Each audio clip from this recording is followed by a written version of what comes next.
Hey, I'd like to welcome you to another episode of the Mission Matters Innovation Podcast, your source for all things innovation. My name is Adam Torres. You can follow me on Instagram at AskAdamTorres. Keep up with my book releases, book tour schedule, signings, all that other good stuff.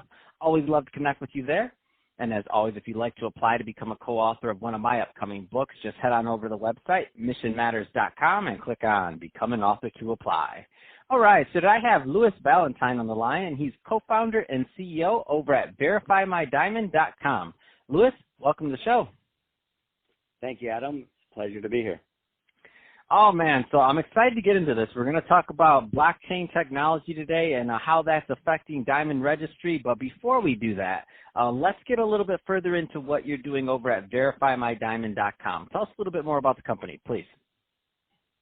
Verify My Diamond is relatively new. We built a blockchain in the last 6 months or so, just completed it. And what we're very excited about is we're creating a database to bring transparency of diamonds source, creating the history of the diamond for consumers who buy diamonds to take digital ownership of a diamond because a diamond is a valuable asset. This gives them the opportunity to protect it. And most importantly, what we're doing at Verify My Diamond is, for the first time in the history of diamonds, we are going to lend consumers on their diamonds without relinquishing the diamond as collateral, unlike traditional pawn shops. Wow, that's amazing. So that's totally different. Yeah, let's get further into this. So come on, blockchain technology you mentioned. How are you doing this? Tell us a little bit more. Let's go further into this.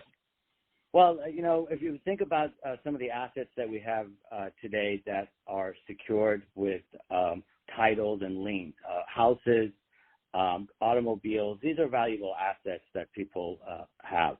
And diamonds are no different. We don't buy a diamond just for symbolic reasons. A diamond is a valuable asset. And I'm talking in particular about natural diamonds, because those are the only diamonds, the mine diamonds, that are in our blockchain. So we don't introduce lab-grown diamonds. We don't find those to be a valuable asset. So when the consumer buys a diamond or already owns a diamond, they can simply register the diamond in the blockchain, have it verified by one of our retail affiliates throughout the United States, and tap into its valuable asset at any time. If they need to borrow some money against it, they'll be able to do that. They can keep their diamond and their ring on their finger, enjoy it, and pay the loan back whenever they can, or whatever the terms are. So the idea is really to give the consumer that opportunity to tap into an asset just like they were tapping into their house. Wow, that's amazing. So it's really collateralized now, really. It's transparent and everybody can see it, and now you can borrow against it back, but you're still using the asset. You collateralize it. It's amazing. That is exactly correct. Just like you're living in your house. Yeah, no, same thing. Wow, that's awesome. So tell us a little bit more about how people interact with this platform and just kind of some of the nuts and bolts, because there's some people listening right now that are like, I didn't even know that was possible, which it wasn't until you made it. That's correct. It wasn't possible until the blockchain was actually created. So blockchain allows us to bring this database, have a ledger that has permanent record, put a lien on the diamond, just like you would put a lien on a house when you borrow against your house. A lien can be put on the diamond, so the consumer knows that this is a valuable asset, and that it also offers the lender the opportunity of security, knowing that there's a good chance they're going to recover their money, just like anything of value.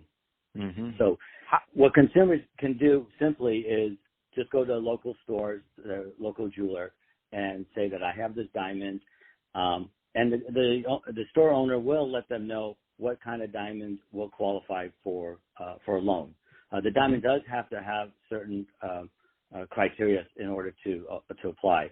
For example, the diamond must have a grading report. The diamond must be laser inscribed with the serial number on the grading report on the diamond.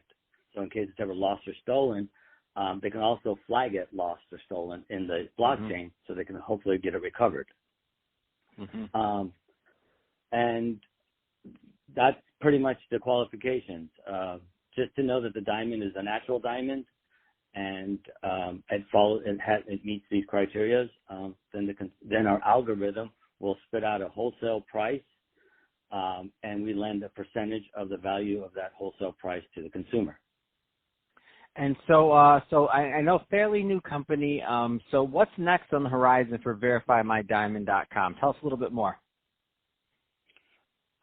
This is a huge project for us because lending on a diamond has never been done where the consumer can just hold on to their diamond. They generally would have to go to a pawn shop and leave the diamond as a collateral. In order for us to bring this to all Americans, and there are millions of consumers out there, whether they are buying diamonds, or more importantly, there's actually millions of more consumers that already own diamonds, and those are the ones that are going to have the opportunity to tap into this asset. This is a huge endeavor on our part. It's going to require lots of retail jewelers to participate. We're hoping to help the retail jeweler with the opportunity to hire more people and to introduce this thing as a very valuable service for those who are spending a lot of money on diamonds. Fantastic. So, Louis, if somebody's listening to this and they want more information or to connect, whether they're retail jewelry stores or whether they're consumers that are thinking about collateralizing their diamonds, I mean, what's the best way for both markets to figure out or to follow up?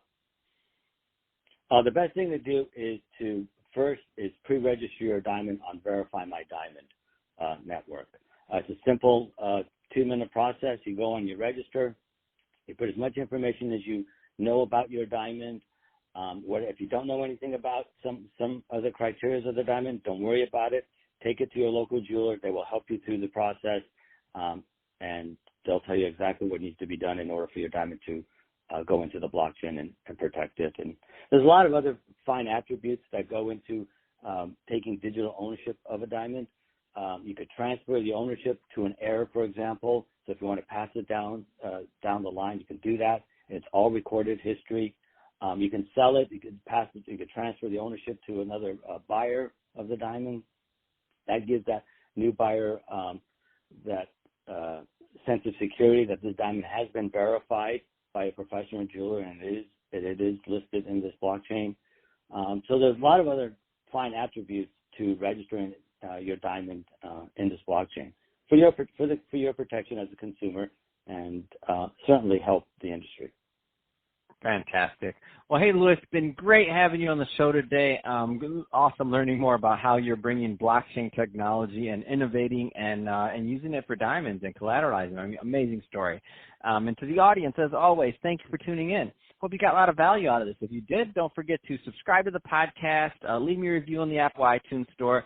If you're listening to this on our YouTube channel, Mission Matters Innovation, definitely give us a subscribe there, but also leave us some comments in the video. Love to hear what kind of things you're working on, what kind of projects you have going. And Louis, thanks again for coming on the show.